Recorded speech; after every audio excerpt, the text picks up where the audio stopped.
What's up, my brothers and my sisters from another mister? So today we're going to do a comic book review of Something is Killing the Children, issue number 31. This is survival games at its best. Erica Slaughter's struggle right here in this comic, and all this is going to be slowly building up to this plot twist and the gory battle at the end of this arc. Brought to you by Rated Comics. Let's get to it. So we begin this issue with Owen from the previous issue, in issue number 30, being interrogated by Sheriff Carter. He tells him that the lady grabbed Jimmy by the neck and lifted him like he weighed nothing, and that was almost scarier than the noise she was making. I tried to kick her, I swear, and he couldn't defend himself, and he got knocked out against the wall because this lady was super strong. What he's referring to is Erica Slaughter, but not Erica Slaughter in the sense that we know of Erica Slaughter, the monster hunter. No, the Erica Slaughter, the Duplicitype that attacked him and killed his friend. So Sheriff Carter is all traumatized by this. What did you do then? I just ran, says Owen, because I was scared. It didn't seem real. The lady didn't seem real. Is Jimmy okay? Because she was eating Jimmy. I need to know that. And Carter is like, look, man, I'm sorry, Owen, but Jimmy didn't make it. That's why we need your help. We need to understand everything you saw and everything you heard. And he cries, and Owen cries some more, puts his head up and says, all I can remember is Jimmy screaming. So Owen gets taken outside. Deputy Bill goes up to Carter and says, you know what, the sketch artist worked out a sketch of the killer based on the boy's description. This is what we got. And it's like, man, this is Erica Slaughter, but this is all too familiar. But, you know, why is she wearing that bandana? He questions the bandana. And Cutter is like, the bandana, it's a bandana. It's what she does. And they're all confused, like, what are you saying? She transforms into a monster. It's how we stay strong. And because Cutter is so unhinged right now, she's not as cold and calculating like she was before. Because in the previous arc, Erica Slaughter took her totem, the Dolly, and now she's just showing how unhinged and crazy she is. And even Cutter is like, shut up, just shut up. She stays strong. Where's the Bennett? That's how she stays strong, her and her freaking octopus. And Carter is like, do you need to lay down or something? And we see Cutter just lose herself. Put out an APB for Erica Slaughter. I want her face all over the freaking news. I want every little piggy in a piggy uniform to hunt her down. You can see like all that red is intense back there. And she's like, forget it, I need to use a ladies restroom. And Carter is like, what the freak is wrong with her? So Bill is like, you know what, I know in the previous issues, this is going back like 5 or 6 issues back, where she told him like, hey, check on my offices, they'll vouch for me as a federal agent or something like that. So now Deputy Bill's like, maybe I need to make those calls and find out who this Cutter woman really is. She doesn't seem well.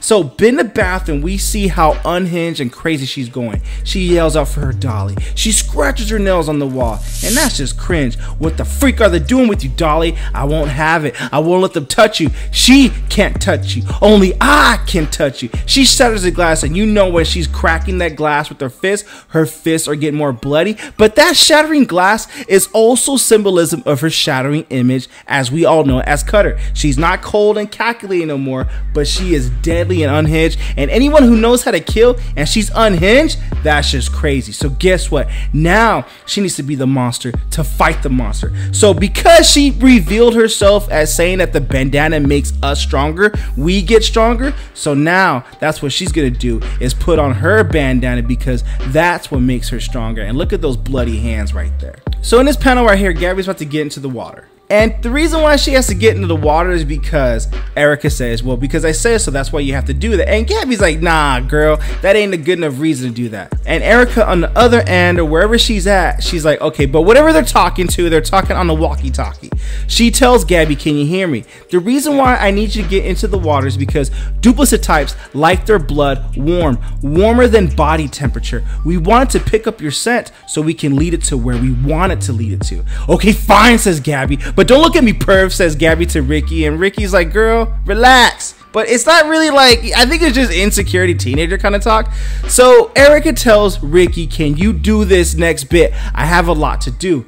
And Ricky's like, what is it? Well, it's not going to be easy, and it can't be. You have to get her vulnerable. You have to make sure she's afraid, because those monsters pick up on fear. And then the blood and this and that, and now we could do our thing. So Erica makes sure that Ricky can go through with this.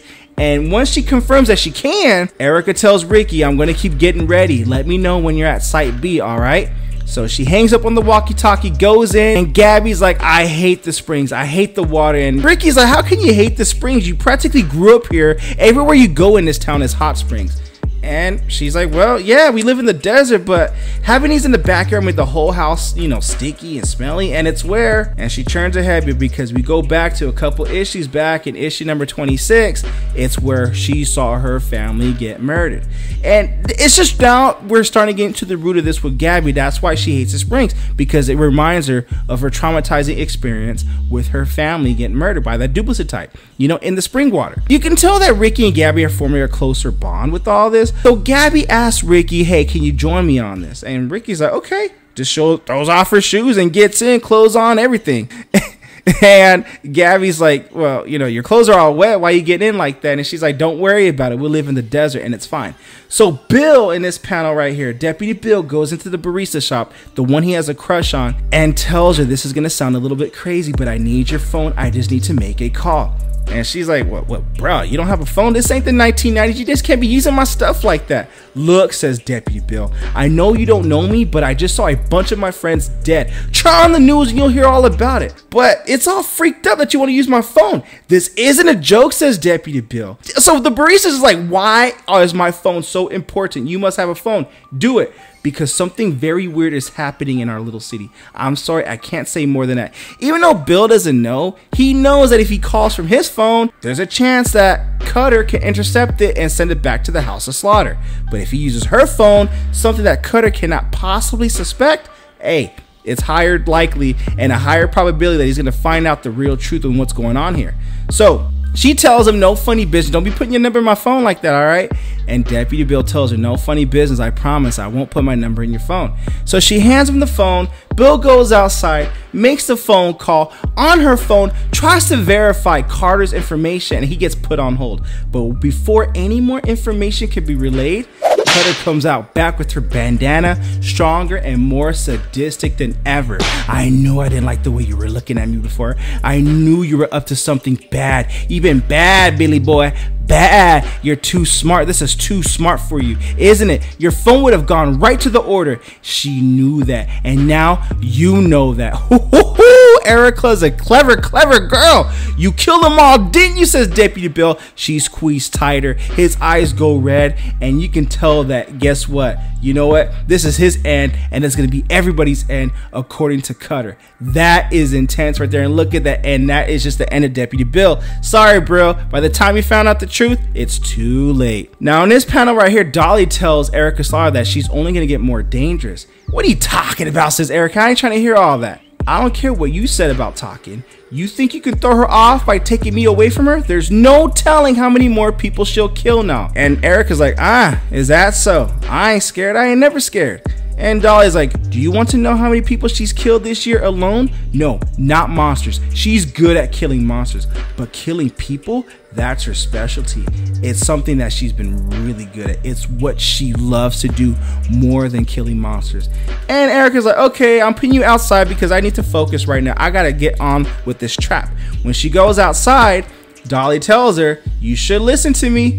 Why should I listen to you, says Erica. I don't even listen to my own totem, Octo. Are you sure? That's to your benefit, says somebody off panel. Erica points the gun and is like, who is that? Well, hello, Erica. And it's Cecilia right there, because you know she's hunting her down. And Erica's like, tell me why I shouldn't pull that trigger right now. And all Cecilia can tell her is, if you pull that trigger now, you won't know why I'm here. And more importantly, you won't know how to kill your Duplicitype. I made a mistake, Erica. You started this, didn't you, says Erica. You brought that Cutter woman here. You, says Erica, got Big Gary killed. And you also got Jessica killed too. And Cecilia just has to turn away in shame like, look, I'll never forgive myself for what happened, but we could talk about the past if you want, Erica, but that's not why I'm here. I'm here to talk about your future. Okay, look, the suspense only continues to grow in Something's Killing the Children, issue number 31, and the way James Tynion writes these issues is, I know it's better to binge watch when all the storyline, all the trades are all in development, because issue by issue, it's a slow build